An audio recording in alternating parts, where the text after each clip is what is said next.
This Friday, from Disney, the musical movie event of the year arrives in theaters. My name is Snow White. Flawless. Exquisite. Get tickets now. Waiting on a wind. Snow White will have you on your feet I think that's a wonderful idea. and cheering for more. I was thinking the same thing. Experience the magical story. Magic mirror on the wall. Who's the fairest one of all? Snow White. Disney's Snow White, only in theaters Friday. Rated PG. Parental guidance suggested. Tickets on sale now. You're listening to A Way with Words, the show about language and how we use it. I'm Grant Barrett. And I'm Martha Barnett. And Grant, you remember that conversation we had not too long ago about towns and cities that have very, very short names, like even one or two letters. Right, there was the town in France. It was just the letter Y, or called Y in French. Just Y. Right, and the reason was that there were roads that intersected in a Y. And what's really interesting about that is that several of our listeners wrote to tell us that there is a Y, Arizona, that is named for the same reason. It has two major highways, State Routes 85 and 86, that originally intersected in a Y. And they weren't allowed to just use one letter, so they called the town Why, W-H-Y. Why Arizona? Because it has beautiful landscapes. That's why. That's right. And a dry heat.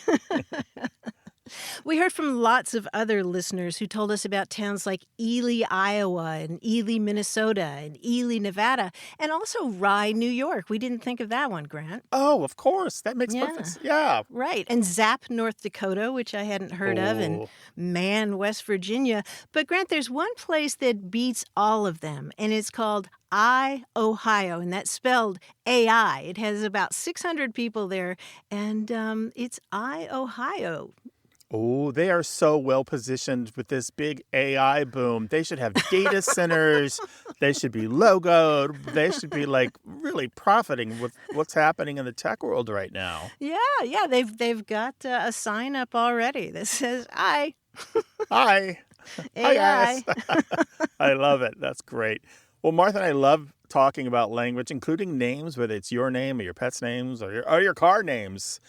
Give us a call, 877-929-9673. It's toll-free, 24 hours a day in the United States and Canada. Or you can send your thoughts and stories and questions and ideas about language to words at waywardradio.org.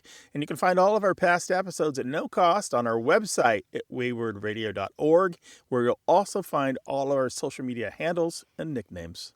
Hey there, you have a way with words. Hello, this is Debbie Thomas. I am from Crawfordville, Florida. I'm calling about a word that my husband uses all the time. We've both grown to use it all the time. Now all of our friends know what it means. The word is grok. And the first time my husband said, let's grok on this, I reach over and, of course, turn the stereo up and, get a look from him. And he said he picked it up from his boss back in the 70s, who had come home from Vietnam. And ever since then, it's just been a word in our vocabulary, but do we get the looks from people who are over helping us with a project? And we do know we're using it correctly. When we have to stop and grok on something, we know that we have to contemplate, we have to think about it, we have to get on the same page. You know, if we come to an impasse, let's grok on it. And I'm just wondering what kind of information you can give me on such a weird word. Grok on it. And how are you spelling that in your mind? In my mind, I'm spelling it G-R-O-C-K. Oh, okay. Grok. All right. So you learned it from your husband, and he learned it from his boss, and his boss believes he picked it up in Vietnam? Yes. What kind of work did your husband do at the time, and did his boss do? Okay, at the time, he worked in it was a tire company where they retread tires. It was called Big Ten Tires, and his boss was like the manager of the shop. Okay. Was your husband or his boss into science fiction? Oh my gosh, yes. Yes. You say that like I don't know so much about the boss, but my husband, I mean, the cheesier, the better. Did he go to conventions dressed up, that sort of thing? No. He's not. No, he's nowhere like that. But he, like I said, he gets interested in some of the cheesiest old sci-fi shows. And of course, it's not my thing. Does he read the books? I think when he was younger, he probably did. Yes. Okay. Yes. So I'm zeroing in on something important here is that we know the origin of this word. Unlike a lot of words, we know where this came from. And the usual spelling is G-R-O-K, grok. And it comes from a 1961 science fiction novel, Stranger in a Strange Land, by Robert Heinlein, Heinlein, where it appears 195 times. And, really? Oh, my gosh. And in this book, it starts out as a Martian word that means to drink. But the characters in the book also use it figuratively, so that grok means to have a profound understanding, to completely understand something, to you become one with what you were observing. That's how we use it. That's how we use it. Well, let's just stop and grok on it. Yeah, we're going to figure this out in a minute. Well, you've changed it a little bit, so you've turned it into a verb. To grok it is to think about it, and that's okay. That's just fine. Heinlein later talked about, because he was always asked about this word in interviews, particularly after the word took on a life of its own, and he later said that grok meant to understand so thoroughly that the observer becomes a part of the observed, to merge, blend, intermarry, lose identity in the group experience. I love it. Yeah, and so it's been used off and on over the years. It's still a little bit associated with people who like science fiction, and it kind of has a stronger life in the technology fields with people who work in, say, programming or information technology, IT, that sort of thing, because there's a lot of overlap between people who like science fiction and people who work in those fields. But you will find it, for example, in the writing of Tom Wolfe, the famous writer Tom Wolfe. So it's not that common, so I'm not surprised that your friends don't know it. But if they watch Rachel Maddow on MSNBC, she sometimes uses it. I will have to tell them. I'm making notes so I can tell everybody this. I had no idea. Well, Debbie, That's I'm awesome. so glad you called, because we don't usually get a chance to talk about etymologies that involve the Martian language. So this is really exciting for us. This is really going to excite my husband when I tell him this. It really is. Because he may be wrong where he thought he got it from. Well, it's possible that his boss was a secret science fiction reader as well. You never know. Yeah, that's true. That's true. Or just told us, no, I got it there so it sounds a little more official. I don't know. But thank you so much. That was really, really interesting. Well, it's our pleasure. Thank you for talking to us, Debbie. Take care of yourself. All right. Y'all have a good weekend. Bye-bye. You too. Bye-bye. Well, we don't have a phone number for Martians to reach us, but you can find all kinds of ways to contact us. Just go to our website, waywardradio.org/contact. Hello, you have a way with words. Hello, Grant. This is Rod Knowles in Alexandria, Louisiana, and hello, Martha, also. Hi, Rod. Hey, Rod. Welcome to the program. I'm in the commercial real estate business in central Louisiana, and a strange exchange of words took place twice in the same week, so I thought I'd call you folks on it. Working with a Dallas developer who was a seller, and the buyer said the property's not quite worth that much, and the seller says, well, let's cut to the chase. All right, let's leave that scene and go to my second and last scene. I'm in a small town in Marksville, Louisiana, and the buyer says, the seller's asking too much, let's cut to the chase. Well, I know what that means, and I assume, when we use language for our business, we assume other people know what it means also. I know that means let's get to the best price. But it occurred to me, where did this come from? Do you have any guesses at all, Rod? I think there's two guesses. It's either the horse race industry, and we're going to cut to the chase, the horses chasing each other, or it goes back to European days for the fox hunt, for the chase of the fox. But Okay. that's just a guess. That's just a guess. Well, those are both really good guesses, Rod, but it doesn't come from either of those. It comes from movie making. If you want to keep a viewer's interest in a movie, you worry that the dialogue is dragging, the scene's getting a little boring. What you do is you cut to the car chase. You cut to the really exciting part of the movie. And they were using this back as early as the 1920s in making movies. Writers would actually say, now we cut to the chase. And then by the 1940s or so, that expression joined pop culture, just talking about cutting to the chase, exactly like you were describing. Let's get down to business. Let's get on with it, as you would do in a real estate sale. So it comes from the world of movie making.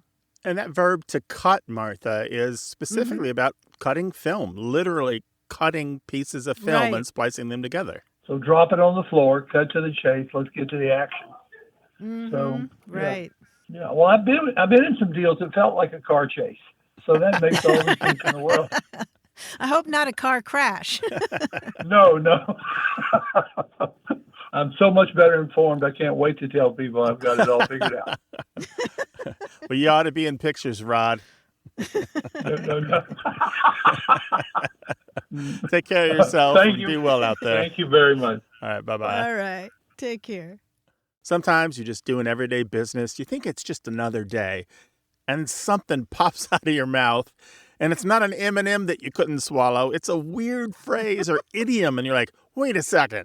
Why do I say that? Should I be saying that? What does that mean? Did I just offend someone? 877-929-9673, 24 hours a day. Well, you'll get our voicemail in Canada and the United States.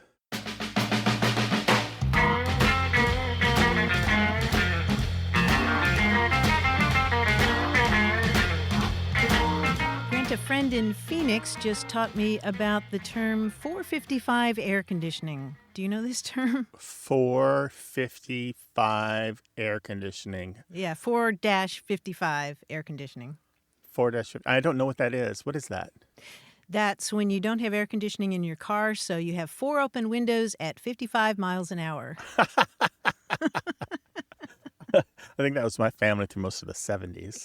Right? 455 air conditioning. We would go for a drive and like, where we're going? We're not going anywhere. We're just going to get some air. Cooling off. And then the gas shortages hit, and you're like, oh, I'm not doing that either. Yep. We're just going to sweat. 877-929-9673 is a magical number that's toll-free in the United States and Canada.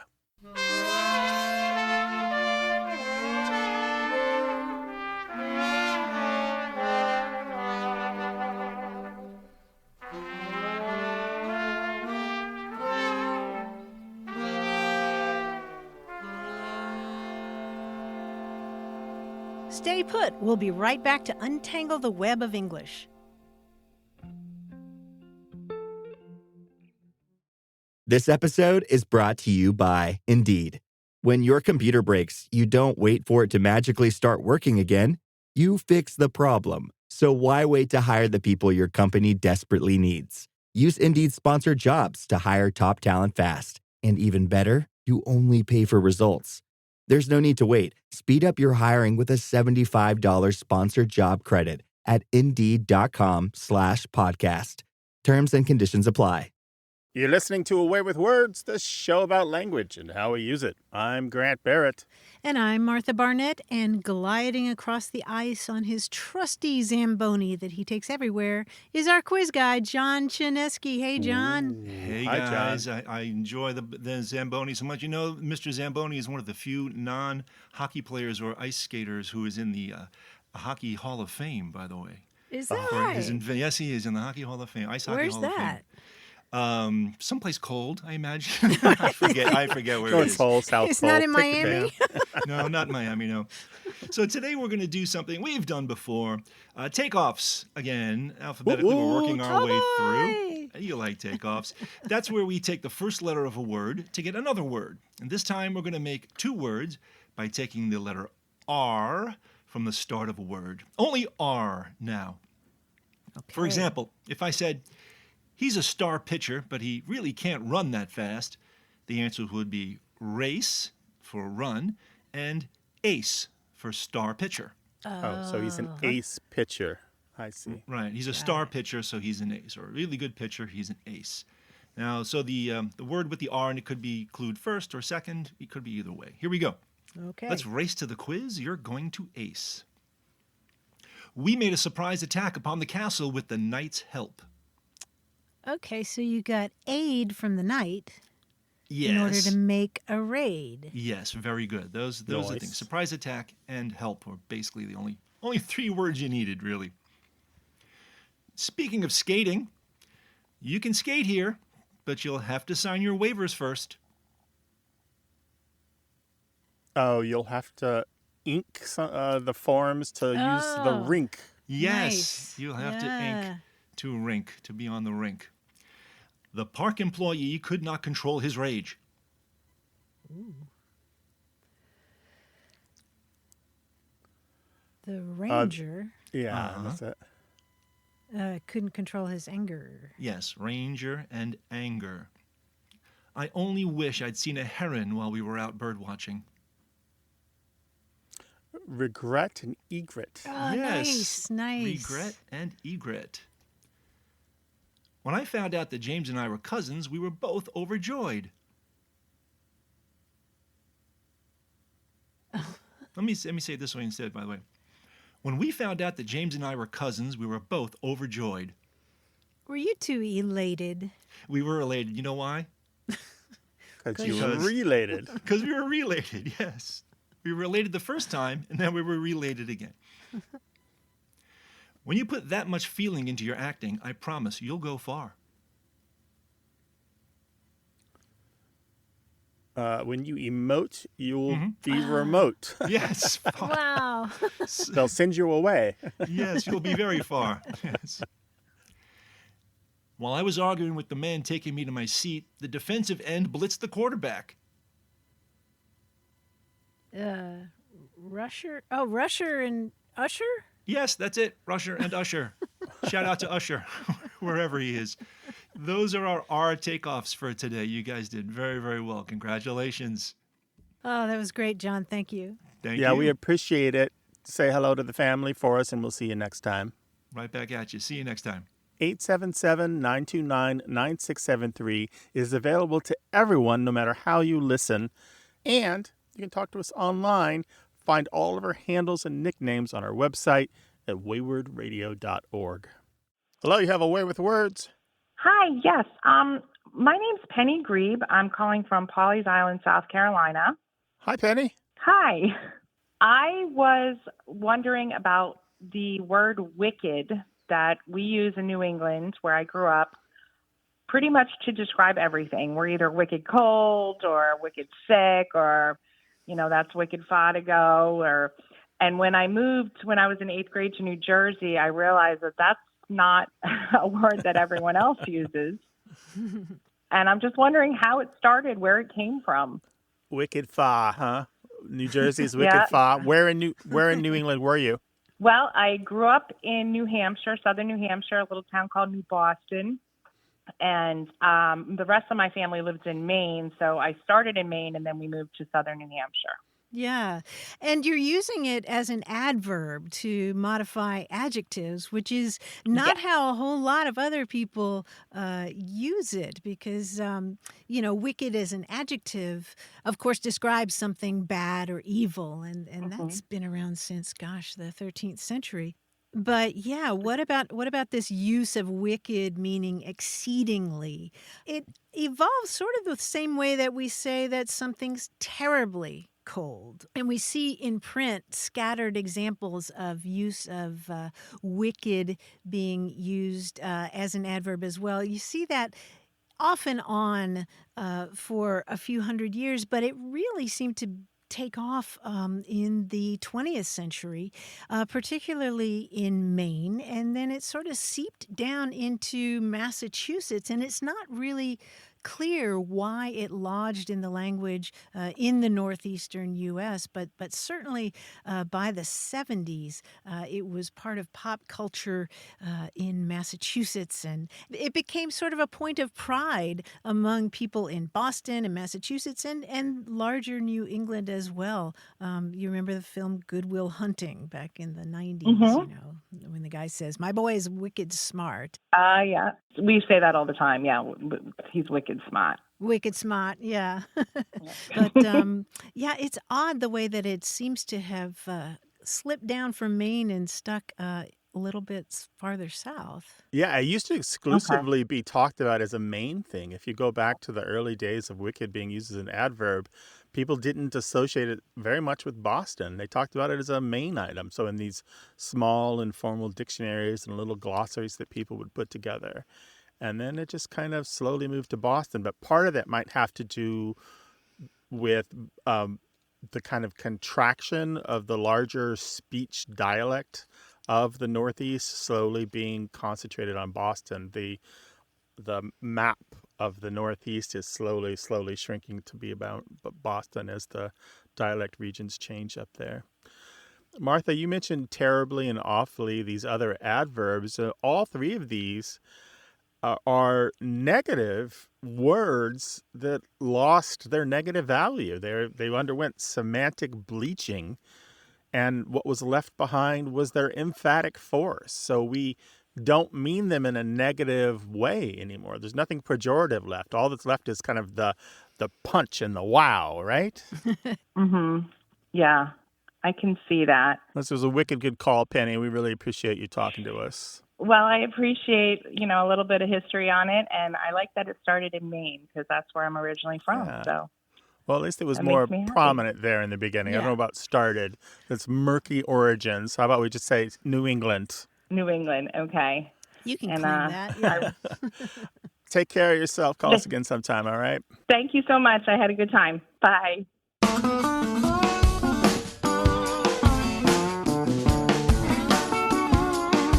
We're still hearing from listeners all over about their terms for the strip of land that lies between the sidewalk and the road.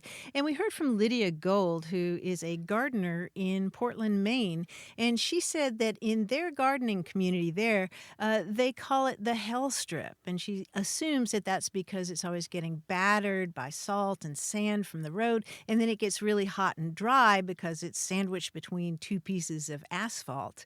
And the gardening community there is trying to transform those hell strips into an oasis for pollinators and other wildlife, planting drought-tolerant plants and that kind of thing in those areas, which is interesting because we also heard from another gardener in Washington State, Pamela Burton, who said that they're trying to change the term parking strip to gardening strip because they're trying to encourage homeowners to make use of these ignored patches of land for more productive use. Plant flowers or something. Right, and it changes your outlook from car brain to nature brain. Yeah, which we all need more of, right? Yeah, use your word brain, your language brain to call us, 877-929-9673. Hello, you have a way with words.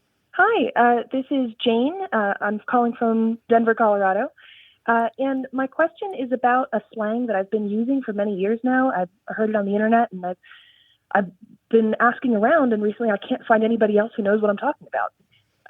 Basically, the way it works is when you're trying to describe a specific thing that doesn't matter, you would say an thing, or you would describe it as a thing, but with an N in front of a consonant instead of a vowel, just to, to disrespect the grammar, I guess, in order to show that the thing didn't matter. Like, I was out of town when my car broke down, so I just went to Ann Mechanic and, went to my normal guy when I got back. Something like that. And I've been asking around, and I can't find anybody else who knows what it is. And I don't even know what to call this type of slang. Is there any precedent for it? Is it really just in my own head? I have no idea. That's interesting. Ordinarily, a word like recipe or mechanic would have a in front of it, the article a, because there's a consonant sound. So that's how English works. It's not that it's a consonant, it's that it's a consonant sound. If those words began with a vowel sound, then we use the article a-in, like an apple or an or orange. And so what you're hearing sounds like people are violating that rule of grammar and saying an mechanic or an recipe in order to be specific about not being specific. In other words, to say, I just went to any old recipe for this particular pie, or I just went to any old mechanic rather than my preferred mechanic. I chose any old recipe rather than my favorite recipe from my grandma. Yes, exactly. Something like that. Something like that. Yeah. I guess it's not a thing that hasn't yet been chosen, or like sometimes it's future, but most of the time when we say it, it's like a thing that has already been decided upon, but just to signify that which one didn't matter. In the original Wayne's World movie, there's a scene where he's approached by his ex-girlfriend, Stacy, and she is just kind of not getting the fact that they've broken up, and she gives him a gift, an unexpected gift, and it's a gun rack. And Wayne is kind of befuddled. He's not expecting a gift, and he's not expecting a gun rack. And he's like, a gun rack. Gun rack. I don't even own a gun.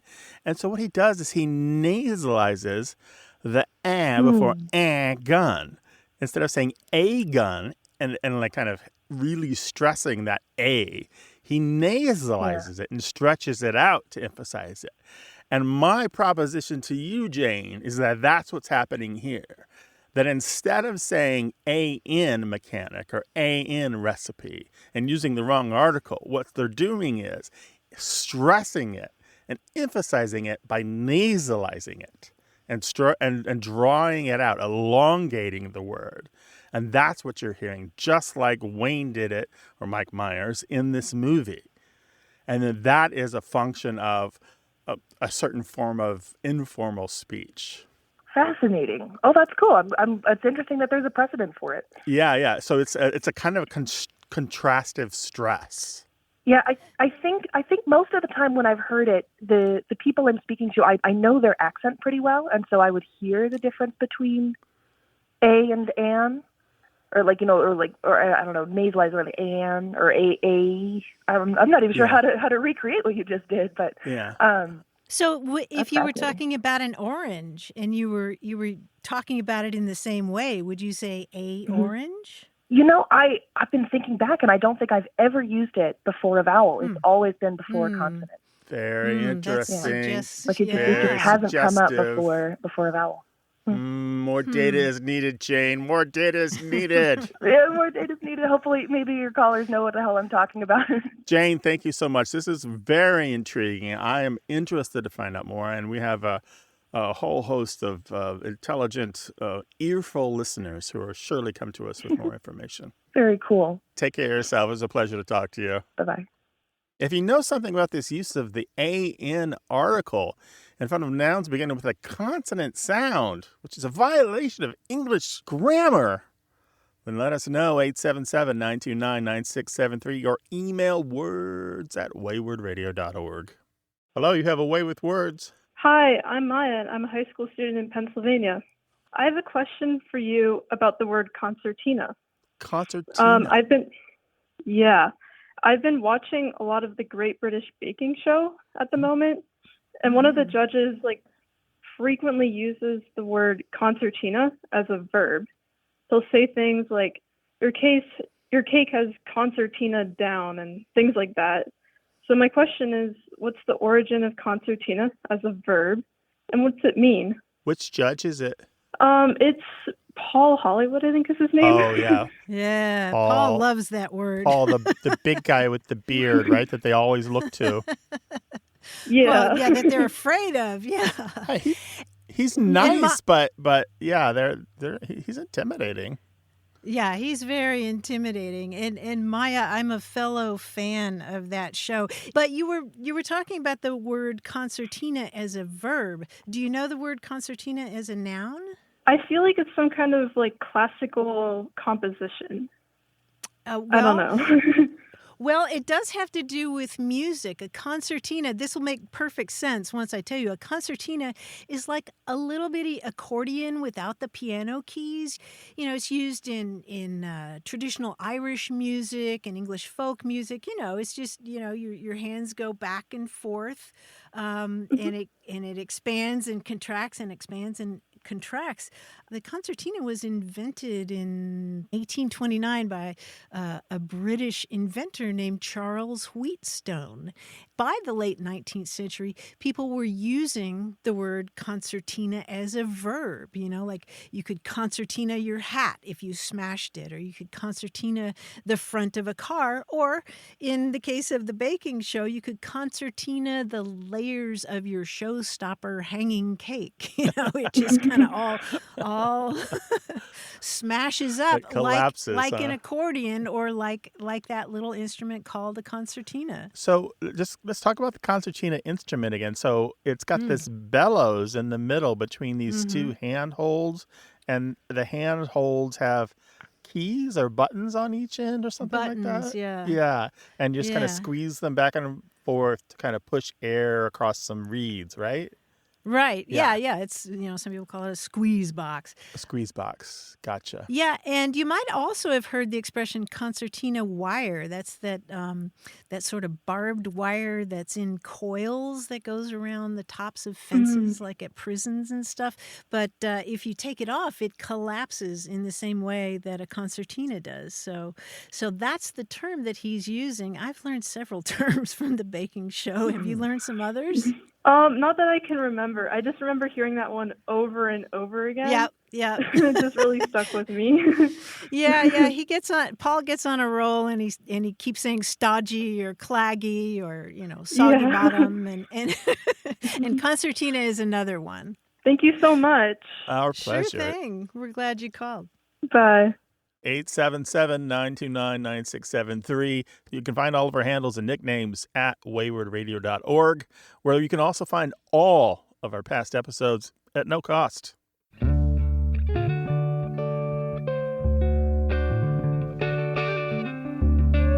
heard from a fellow named Dooley in Los Angeles, and he sent us a haiku that I really liked. It goes, "A quick fox jumps high, vexing birds zigzag winds fly, haikus trap words, why?" And Grant, you know what's significant about that haiku. It has all the letters of the alphabet. Yes, it's a haiku pangram. Oh, lovely. And how cool is that? Got nice. It's assonant. It's good, right? It's assonant, it's vivid, and it's euphonious. Yes. Ooh. Read it again, Martha, one more time. It's so short. All right. Now that we know that it has all the letters of the alphabet. A quick fox jumps high, vexing birds, zigzag winds fly, haikus trap words. Why? And the author again? The author is Dooley. Thank you, Dooley. How lovely. Send your little bits of poetry to us. Words at waywardradio.org. Today at T-Mobile, I'm joined by a special co-anchor. What up, everybody? It's your boy, Big Snoop Deal Double G. Snoop, where can people go to find great deals? Head to T-Mobile.com and get 4 iPhone 16s with Apple Intelligence on us, plus 4 lines for $25. That's quite a deal, Snoop. And when you switch to T-Mobile, you can save versus the other big guys' comparable plans plus streaming. Respect. We up out of here. See how you can save on wireless and streaming versus the other big guys at T-Mobile.com/switch. Apple Intelligence requires iOS 18.1 or later. You're listening to Away with Words, the show about language and how we use it. I'm Grant Barrett. And I'm Martha Barnett. There's a new novel that's been haunting me ever since I read it. It's by Welsh writer Caris Davies, who now lives in Scotland, and her book is called Clear, and it takes place amid the Scottish clearances of the 19th century. Now, these clearances were a relentless program of forced eviction that drove whole communities of tenant farmers off the land. Wealthy landowners were evicting the rural poor to make room to farm sheep because that was much more profitable. And some of this took place on the Orkney and Shetland Islands off the northern coast of Scotland, where the residents spoke the Germanic language of Norn. Now, the last speaker of Norn is believed to have died around 1850, and the novel takes place a few years earlier on one of those tiny islands. A well-meaning Scottish minister named John Ferguson agrees to take the job of going to a tiny island halfway to Norway to inform the last remaining inhabitant, a man named Ivor, that he's going to have to leave. And he arrives on the island by himself. But before he's found Ivor, he takes a terrible fall and he's badly injured. And Ivor finds him and takes him home and nurses him back to health. But the thing is that neither of them speaks the other's language. And so over the next several weeks, as Davies puts it, there's a lot of pointing at things and a lot of, as she writes, repetition and pantomime and charades and back and forth between them, lots of trial and error and head shaking. Now, Davies has made a study of Norn herself, so we learn a lot of words from Norn the way that Ferguson learns them from Ivor. So the names of plants and animals, the word lera for the short, unreliable quiet between storms. And threatening weather there is gruggy, and scump is a fog bank. And so we watch these two men slowly begin to learn to communicate with each other. And John eagerly learns Ivor's language, and Ivor, who's lived in isolation for years, finally begins to see himself in another person's eyes again. So, Grant, it's this quiet novel, it's marvelously descriptive, and there's a helpful glossary of Norn at the end of the book.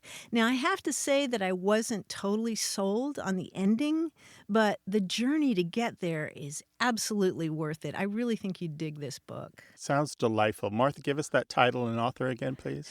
Yeah, the name of the novel is Clear. It's by Carys Davies, Carys Davies. And I just think the title itself is brilliant because it refers to the Scottish clearances, which I knew nothing about before reading this book, and also the struggle to make oneself clear, reaching for words, trying to find words to make your meaning clear to someone else.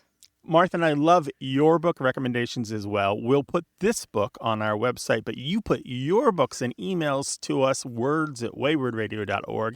If you want to talk about language with your stories, your thoughts, your ideas, you can call us. It's toll-free 24 hours a day in the United States and Canada, 877-929-9673. Listen, if you're somewhere else in the world or you're listening later by podcast, you can still reach us. There are a dozen ways to do it. You can find them all on our website at waywardradio.org. Hello, you have a way with words. Oh, hi. This is Stephen from San Antonio. Hi, Stephen. How you doing? Well, it was a couple of months back. Me and my wife we were talking about the whole experience in quarantine and how the whole world experienced the trauma at that time. And we were like, the world needs something opposite of a trauma. And then we're like, well, what's opposite of a trauma?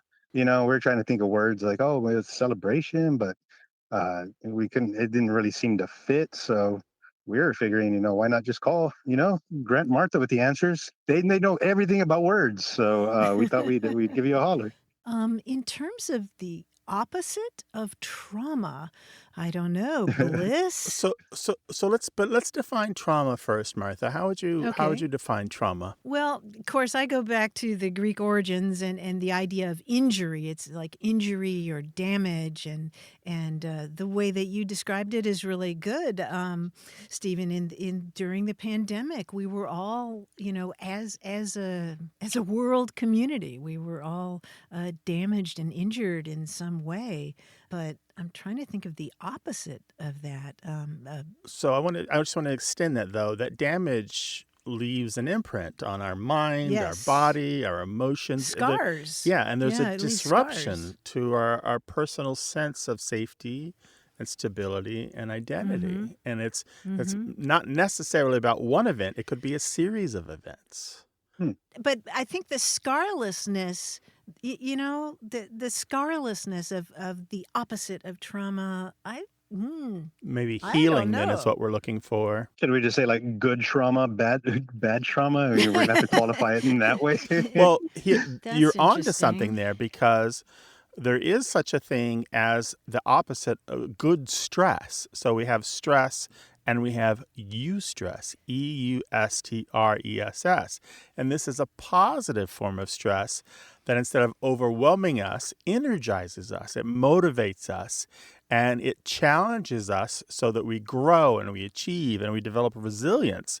And so eustress, that EU prefix, is a prefix that means good or well or normal. And you can hear that prefix in words like euphony, which means good sound. So you trauma? Maybe, but I was suggesting eustress is possibly an almost antonym to trauma. Yeah, I feel like trauma, it still has the trauma in there. It's sort of like That a is true. scar, you know? You mentioned healing, Grant, and I'm thinking that if you're healing, it's going to leave a mark somehow. And if you're talking about the opposite of trauma, you don't even want the mark there. And that's where I kind of think that stress might work. And what about harmonization? Harmonization. Yeah. So like bringing different parts of yourself in sync with each other and with the world around you and the relationships you have with other people. That does sound pretty good, because if it is like an event or something it is positive, it is a harmonizing moment. Yeah, that one seems like pretty good as well. And it's kind of poetic too, right? Yeah, I think it is. I think it's like the opposite is sort of like placid, it's like an undisturbed lake or something, an undisturbed body of water. And then, I really think our listeners could help us out with this one, Grant. So we're going to ask if you have a word that you feel is the opposite of trauma. And do put that care and time into it when you send it to us. Tell us why you think you have the right word for the opposite of trauma, and particularly in the way that Stephen described it, that the trauma that we all had in the pandemic, this kind of group trauma that we shared. So, Stephen, I want to thank you for posing this question. This is a really fantastic thought provoker. Yeah, to be continued. Yeah, to be continued. That's great. Well, I look forward to hearing what everybody has to say, and be curious to see if maybe different cultures or different languages have a word for that, and we just kind of don't. Absolutely. Thank you so much. Thanks, Stephen. All right. Y'all be cool. Cheers. Bye. You too. I'm very curious to hear what our listeners come up with. 877-929-9673 is the place to leave a voicemail, or send your thoughts to us in email, words@waywardradio.org.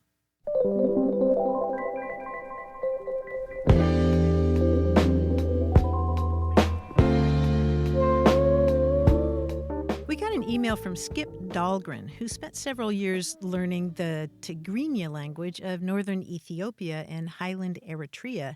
And he was noting that there are several cool proverbs in that language. A couple of them involve chickens. And one of them translates as a silly daydream, but literally it means a chicken's dream. So if I say, Martha, I think I'm going to quit all this and go live on a mountaintop and give advice to people who scale the heights, you're going to say, Grant, that's just a silly chicken's dream. Yeah, that's just a silly chicken's dream.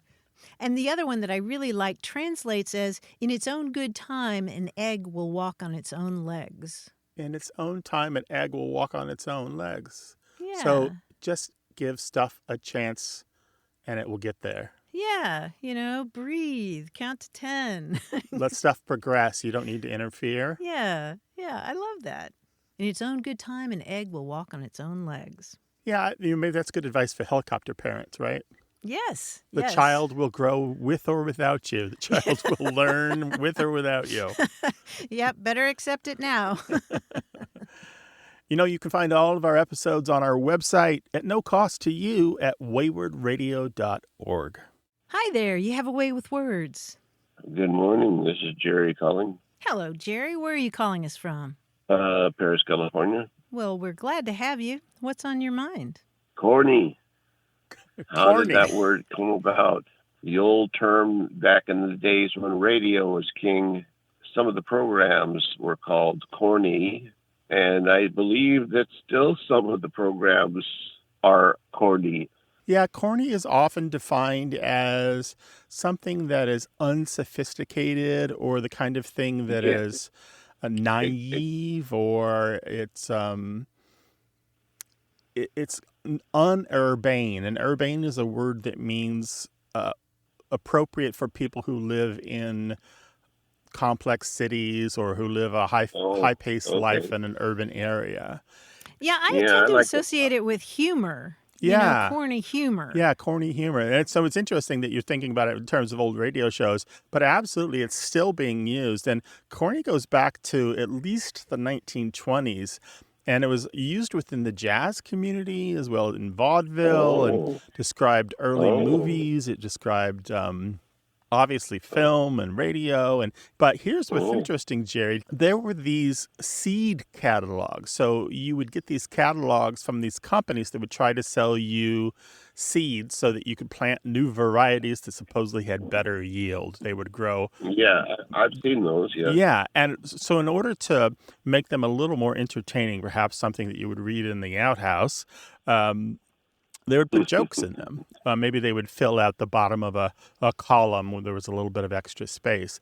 And these jokes were pretty broad humor. So when people talked about corny humor, this is what they were talking about, corn being in those seed catalogs. But there was another aspect to it as well. There were terms like corn-fed and corn-pone, which were also used in the entertainment industry to describe this type of humor. So we had corn-fed, corn-pone, corny, cornball. All of these terms related to corn referred to rural lifestyle and the simplicity of the humor of the people who had that rural lifestyle. It was basically a put down to people in a rustic area, calling them provincial or rubes or unsophisticated. And it wasn't necessarily true.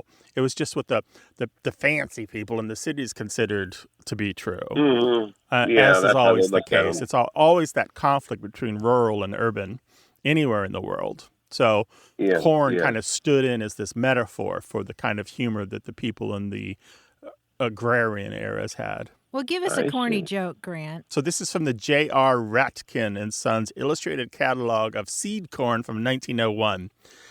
And so this is how it starts. "And he stole the possum from you?" said the judge. "Yes, sir, and worse than that. He not only cooked it and ate it, but he picked his teeth right in front of me, too." Oh, my God. Well, that is corny. But But there you go. That's the story of corny. So it's really kind of a put down of the rural lifestyle and the rural sense of humor. Jerry, we appreciate your calling and inciting some corny jokes. And take care out there, all right? Bye-bye. Okay, thank you. Thank you so much. Bye-bye. 877-929-9673. Hey there, you have a way with words. Thanks. So do you. Thank you. You've never heard that one before. Never, ever. Not once. Nope. And you don't sound smug about it at all. All right, Who are you and what are you up to? Hello, this is Michelle Smith, and I am from Williamsburg, Virginia. And I have a question about the phrase alley-oop. My daughter... Yeah, alley-oop. My daughter is 2.5, and she's got all these really fun language explosions. And we do a lot of call and response in my house in general, which is that's something my husband and I have done even before she was around. But I like hoisting her up, or putting a shirt on, or probably pulling up pants or throwing her in the car, whatever it is. I'll say alley, and then she'll say "yoop," and it's not the it's not the right version of the phrase, but it's really cute. Of course. No, it comes from the French. I mean, it's used exactly the same way in French. That aller part is spelled in French A-L-L-E-Z, and it means go.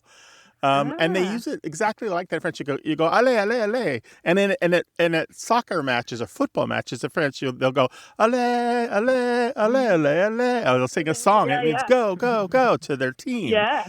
And then the oop part is spelled H-O-P or H-O-U-P, but it looks like hop, but it's onomatopoeic. It's the noise that you might make.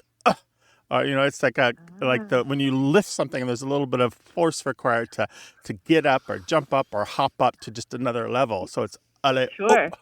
up. Allez, oop. And it's not the English word up, but it sounds like it. But so sometimes in English, people will spell it as UP, but it's not the English word UP.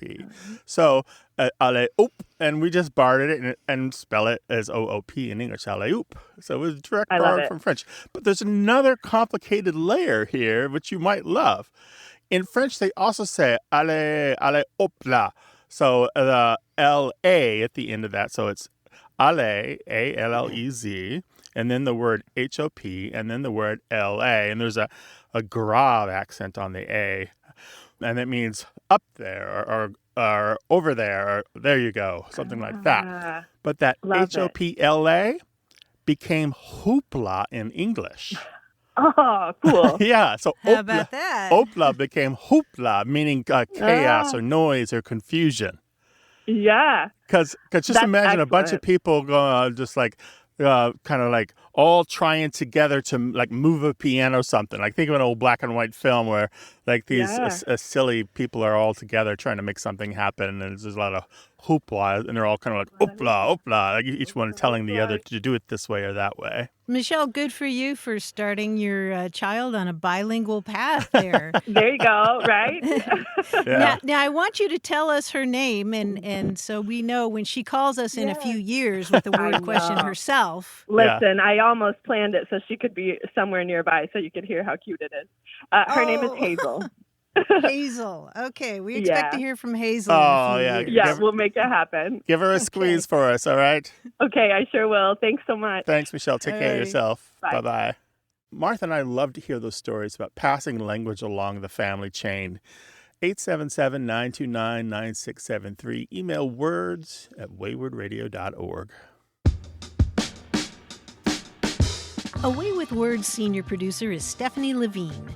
Tim Felton is our engineer and editor, and John Chinesky is our quizmaster. Go to waywardradio.org for all of our past episodes, podcast links, and ways to reach us. If you have a language thought or question, the toll-free line is always open in the U.S. and Canada, 1-877-929-9673. Away with Words is an independent nonprofit production of Wayward Inc. It's supported by listeners and organizations who are changing the way the world talks about language. Although we're not a part of NPR, we thank NPR stations throughout the United States that carry the show. And special thanks to our nonprofit's volunteer board, Michael Breslauer, Josh Eccles, Claire Grotting, Meryl Perlman, Bruce Rogo, Rick Seidenworm, and Betty Willis. Thanks for listening. I'm Grant Barrett. And I'm Martha Barnett. Until next time, goodbye. So long.